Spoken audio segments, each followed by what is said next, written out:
bagaimana perkembangan Nahdlatul Ulama dia? Ya kalau kultural semuanya itu. Semuanya, punukan semua, cuma ilaman abah nggak mau. Iya. Saya melanjutkan ke Bu Ireng karena kita sudah bisa menguasai kitab turas sekadar, maka saya disambut oleh Gus Dur.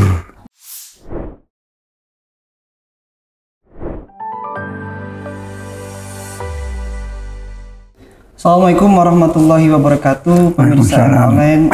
Alhamdulillah pada kesempatan kali ini kami tim NU Online bisa silaturahim dengan Walid Nur Zahri selaku Rais Syuriah pengurus wilayah Nahdlatul Ulama Aceh. Walid, sehat kabarnya Walid? Alhamdulillah masih sehat. Alhamdulillah. Mudah-mudahan saya selalu. Amin. Juga Andi. Saya juga. Amin Allahumma amin.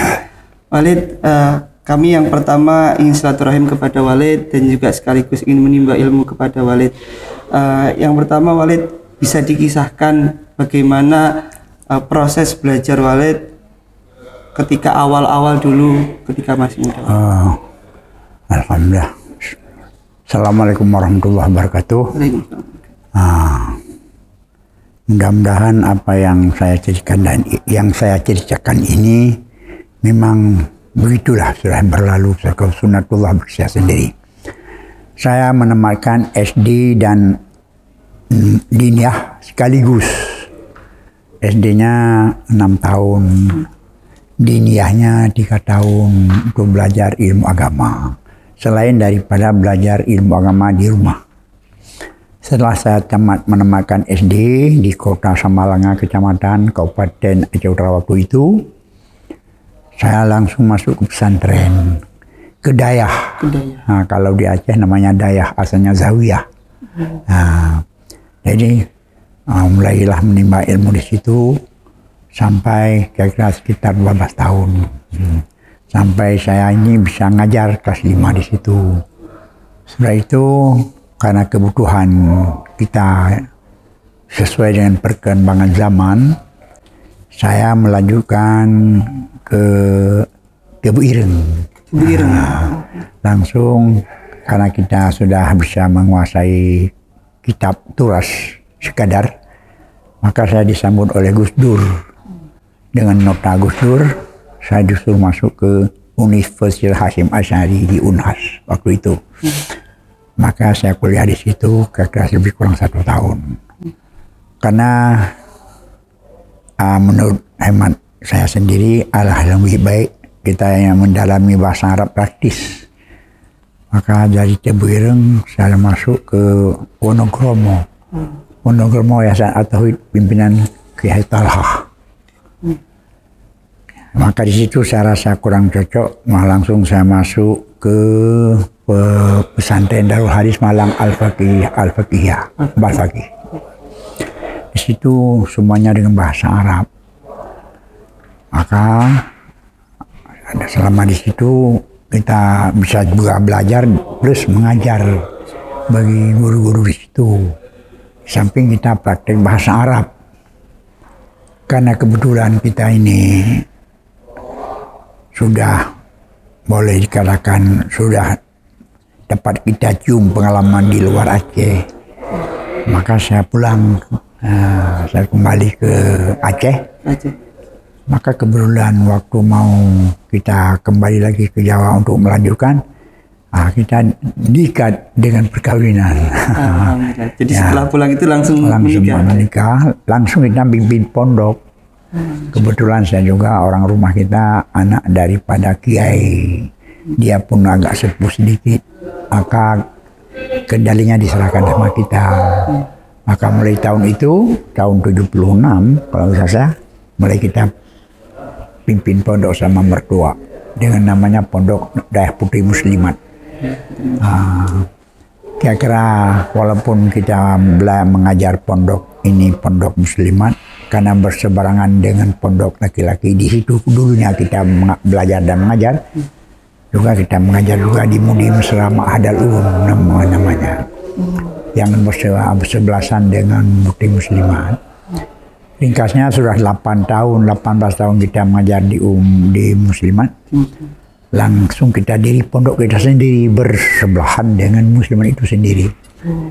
Dengan pribadi pertama sekali dengan kita pancing dengan panti asuhan dengan nama Yayasan Ummul Aiman. Jadi dengan bekal daripada anak yatim itu lebih-lebih waktu itu konflik, maka banyak sekali anak yatim. Maka kita bisa menampung di situ. Maka terasalah kepada masyarakat berguna itu panti asuhan. Maka bukan anak yatim saja yang datang, bahkan anak bukan yatim pun mau datang. Maka Hidayah Ummul Aiman itu walaupun aslinya dulu dari panti asuhan, tapi sekarang sudah diluaskan, dilebarkan. Jadi bukan panti asuhan lagi, sudah Hidayah yang menerima siapa saja yang mau dengan ketentuan-ketentuan. Karena sebagaimana di Pulau Jawa ini saya rasa lebih baik kita terapkan di Aceh, maka saya buatlah daya di situ plus sekolah mulai SMP, tapi dengan cara menyekolahkan anak santri, bukan menyantrikan anak sekolah. Menyekolahkan anak santri, bukan menyantrikan anak sekolah. Itu bedanya apa, Wali? Kalau menyantrikan anak sekolah, ya anak sekolah kalau libur nggak ada lagi. Makanya kalau menyantrikan, menyekolahkan anak santri, siapa mau pesantren, siapa mau daya, kita kasih sekolah. Tapi kalau sekolah libur tetap ada? Ada, makanya kita libur cuma hari-hari libur nasional 17 Agustus, tapi bukan libur semua, setengah hari. Dan 5 hari sebelum puasa, 10 hari sudah puasa itu libur. Tapi anak-anak juga ada di situ untuk khatam-khatam. Dan ikut pelajaran-pelajaran khusus. Kalau haji 5 hari sebelum haji, 9 hari setelah dur. Libur sekolah kami nggak libur karena anak santri. Nah, juga sekarang tantinya kira-kira sekitar 3.000-an. 3.000-an. Dan karena kita di sana buka SMP, maka sudah buka SMP Aliyah, SMP Aliyah. Dan sampai sekarang sudah ada perguruan tingginya. Namanya perguruan tinggi Ummul Aiman. Dua prodi. Yang pertama prodi ahwal syakhsiyah, kedua ekonomi Islam, dan sudah 2 kali panahnya wisuda, dan ini insya Allah bulan 3 akan sudah kali ketiga. Alhamdulillah. Maka itu riwayat saya mendirikan pondok di situ. Mengapa disebutkan dayah di sana? Karena kita kalau Aceh ini biasa ke Arab-Araban semua. Semuanya ya.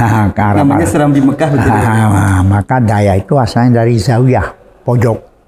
Pojok apa namanya Masjid Nabawi dulu kan, pojok di situ Abu Hurairah dan orang-orang lain menerima wahyu daripada Nabi, langsung Rasul memberikan mengajar wahyu kepada mereka. Ali Sufah namanya.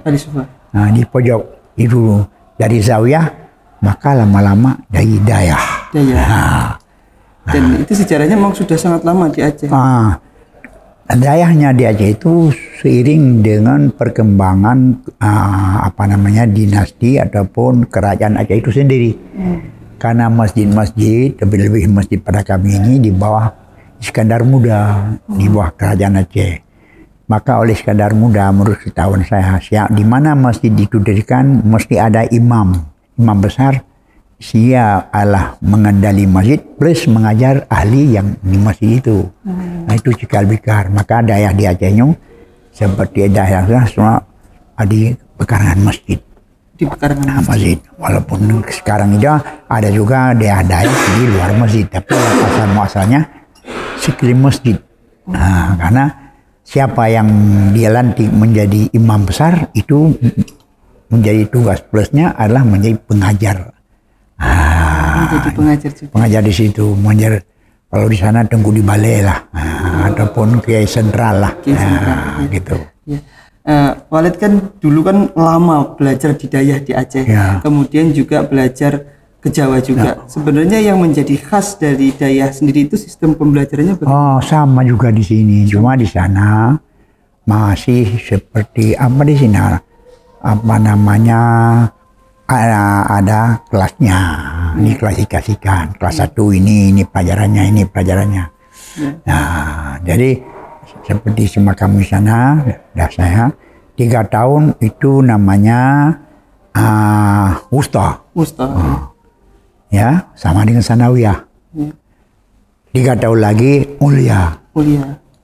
Lain sudah tinggal 3 tahun, mereka itu ulia sudah dapat ijazah aliyah. Kalau ilmu, kalau pendidikan umumnya, aliyah pada pesantrennya atau budayanya ulia. Setuju untuk Ma'had Ali sekarang kan di Moratorium. Iya, di Moratorium. Tapi kami buka seperti namanya Kuliatul Mu'allimin. Itu dari mereka itu kuliah semester 1 ikut Kuliatul Mu'allimin. Jadi itu sampai 4 tahun Kuliatul Mu'allimnya bisa menamatkan matan minhaj ataupun separuh daripada kitab mahali. Dan mereka itu sudah sarjana. Kalau mau ikut lagi ya dipersilakan di situ. Di samping dia guru juga melanjutkan dengan takasus. Ada takasus. Jadi takasusnya jadi dia belajar khusus tafsir, hadis, fikih. Nanti sesuai itu tema-temanya.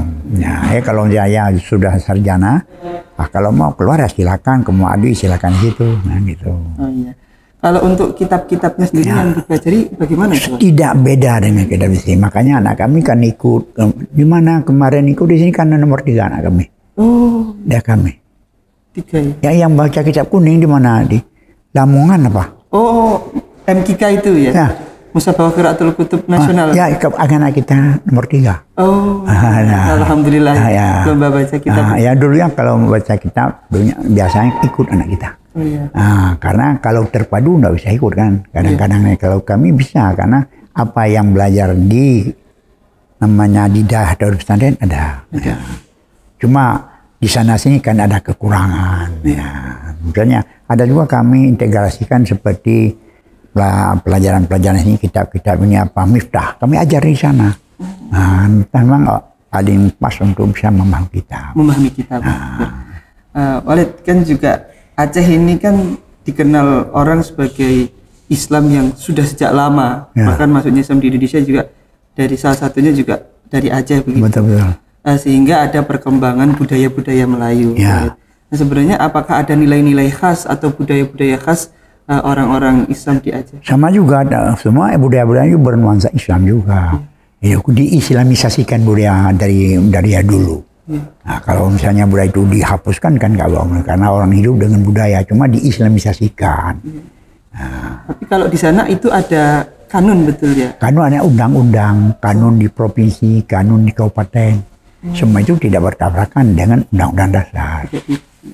Dan juga tetap Kalau untuk proses berdakwah di sana bagaimana? Juga kalau di pesantren itu kan diajar pertama ilmu agama. Ilmu agama, fikih, tauhid dan tasawufnya, akidah dan syariah dan akidah itu tetap.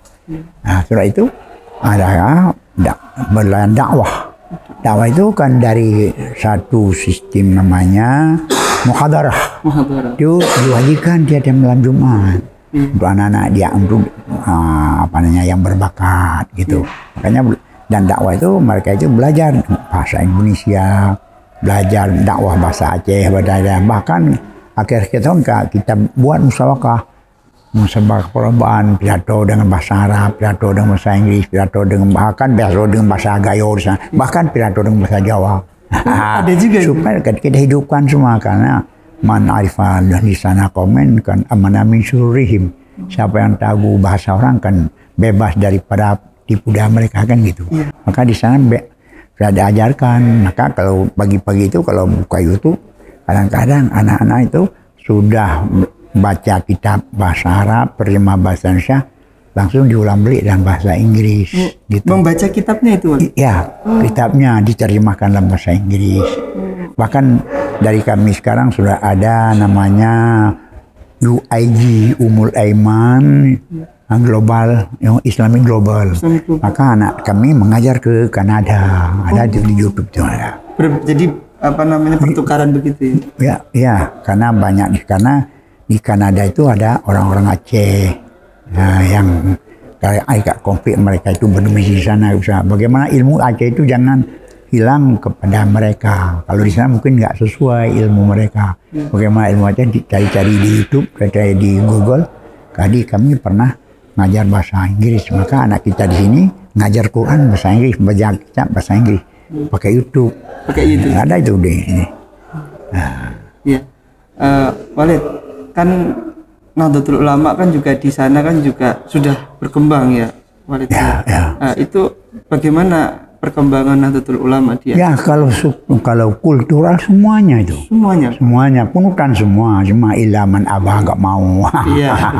Auman sada berapa orang saja. Tapi orang itu gaungnya besar. Kalau orang Aceh Nahdiun semua. Semua secara kultur walaupun strukturnya mereka itu kan terbatas. Nah, gitu. Tapi secara kultur memang semuanya. Kalau untuk yang program-program begitu yang dilakukan oleh PWNU itu mungkin ada yang disampaikan. Ya, sama apa yang diprogramkan, mudah-mudahan kami bisa dapat mengikuti ini seperti ini kan, pengkaderan sudah anak kami sampai ke Medan. Ini mau lagi kemarin ya mau MWC ya. Saya yang lantik MWC itu. Dan seperti Banser dan saya sekali saya yang memberikan masukan kepada Banser, bahkan ada foto saya di Banser di situ. Saya sendiri ya. Dan kemudian Walid, kalau untuk Walid sendiri hariannya itu ngaji kitab yang rutin atau? Ya, rutin saya, karena saya raun kalau pagi di induknya, kalau jam duhurnya di Ummul Aiman 3, Ummul Aiman 3 itu pesantren mahasiswa namanya, itu titipan amanah dari Pak Hashim. Pak Hashim Muzadi bilangnya kamu mesti bangun pesantren mahasiswa, saya bangun sana. Jadi Ummul Aiman 3 namanya, jadi itu di Merdu kira-kira sekitar 15 kilo dari kita. Tetap duhur di sana, duhur ngajar. Itu raul lagi nanti pada saya ke Ummul Aiman 4 ini, Ummul Aiman sudah ada 6 lah di lingkaran itu. Maka kita raun. Raun saya itu malamnya kembali ke induk, pagi langsung. Kalau pagi pada subuh, Sabtu kelas 1, Ahad kelas 2. Ya, Senin kelas 3, Senin Selasa kelas 4, Rabu kelas 5 hari ini. Ya, kelas 6 itu. Hari Kamis. Hari Rabu ada waktu peluang untuk mahasantri. Kalau hari Rabu waktu peluang ba'da dhuhr untuk guru-guru. Kalau itu Walid mengajarkannya secara tematik atau ada kitab? Satu kitab itu kitabnya apa? Kalau kelas 1 Matan Takrib. Itu kita terjemah, kita udah sarafnya. Setelah itu kelas 2-nya Bajuri Fathul Qarib. Matanya kita baris karena dalam pedoman kami kalau kelas 2 Fathul Qarib itu bisa barisnya itu 60-70%. 60-70%. Kalau Ayana 80-90%. Kalau Mahadi sampai 90-98. Ya 100% pengarang lah. Iya. Itu target kami. Karena tergantung pada barisnya kan. Barisnya akan dikuasai oleh Nahudang Soraf gitu. Maka saya itu kitab Matan Takrib kita praktekkan saraf. Babul Taharati, babu itu apa Arabnya gitu. Itu dibaca begitu bersama. Sampai itu mereka itu besok diulangi anak-anak. Anak satu putri, satu putra. Diulang-ulangi. Dan juga ada disimak sama Walid juga begitu. Ya sama simak. Ada. Saya sebenarnya yang simak, ya di atasnya ini di kelas di kiri perempuan, karena laki-laki ada hijab. Sampai 700-an anak-anak kan, kalau kelas 1 700-an. 700-an. Nah, yang laki kira-kira 500-an, yang perempuan 200-an. Nah, kalau kelas 2 sedikit lagi 600-an. 600-an. Nah, kelas 4 500-an gitu.